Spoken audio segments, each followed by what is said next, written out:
On a reçu une première question d'un monsieur Lakhal qui nous écrit, ou Lakhal, qui nous écrit depuis l'Algérie et qui dit qu'il voudrait savoir quel est le premier homme ou femme sur la terre. Je pense que malheureusement, la majorité des musulmans aujourd'hui croient qu'Adam est le premier homme sur terre et le premier prophète aussi.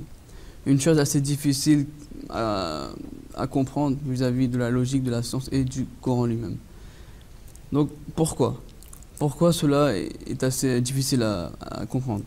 Premièrement, dire que Adam est le premier homme et le premier prophète, c'est une idée qui va à l'encontre même du but pour lequel les prophètes sont envoyés. Les prophètes sont envoyés pour la réformation des gens. Donc, si Adam maintenant était le premier homme et le premier homme sur terre, qui allait-il réformer? S'il n'y avait personne là-bas, pourquoi avait-il été envoyé? Donc déjà cette question, il faut vraiment la comprendre. Donc, si on croit que Adam est le premier homme sur terre, ça va à l'encontre du but des prophètes. Deuxièmement, il faut savoir que le Coran déclare que li kulli qawmin had, que pour chaque peuple, il y a un guide. Et dans un autre endroit, Dieu déclare wa min ummatin illa khala fiha nazir, qu'il n'est de peuple à qui un avertisseur n'a été envoyé. Donc ce verset clairement dit que un prophète est envoyé vers un peuple. Si Adam maintenant était le premier homme sur terre, vers quel peuple a-t-il été envoyé? Donc cela amènerait à contredire le Saint-Coran. Donc il faut vraiment réfléchir sur ces points-là. Troisièmement, il faut aussi savoir que Adam, l'Adam duquel nous venons, il est là depuis 6000 ans.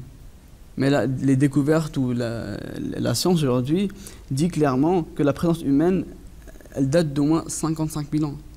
Et par exemple, je mentionne un exemple, en ce qui concerne les aborigènes d'Australie, les scientifiques pensent qu'ils ont vécu ici pendant au moins les 40 000 dernières années.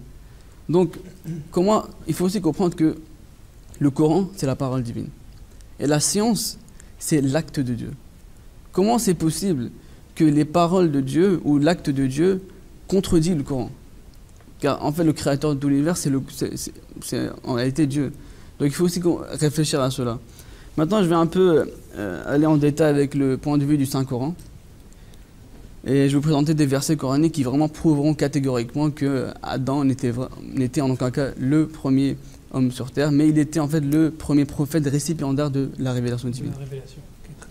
Donc Dieu déclare dans un verset que Inni ja'ilun fil ardi khalifa, que je vais nommer un successeur sur la terre. Donc ce verset indique qu'Adam a été nommé successeur, ce qui prouve qu'il avait sur terre à l'époque des êtres humains. Sinon Adam n'aurait pas été nommé successeur s'il n'y avait personne. Donc ce mot successeur, c'est khalifa, en lui-même est une preuve indiquant qu'à l'époque dans laquelle Adam est envoyé, il y avait des personnes qui vivaient, qui étaient là-bas.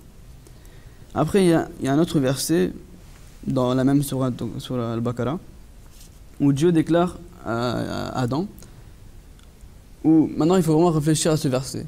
Un verbe au pluriel est utilisé. Dieu déclare « Ihbitu minha jami'a ». Donc là, si Adam était vraiment la seule personne présente au moment, Dieu n'aurait jamais utilisé du pluriel. Ici, on voit clairement « Ihbitu », le pluriel utilisé pour plus de 3 personnes en arabe. Donc, il faut vraiment, le Coran, c'est pourquoi on dit Dieu déclare, il faut vraiment réfléchir sur les versets coraniques. Donc, une chose assez claire, mentionnée dans le Coran, mais la majorité des musulmans aujourd'hui ont du mal, n'ont pas compris ces choses-là.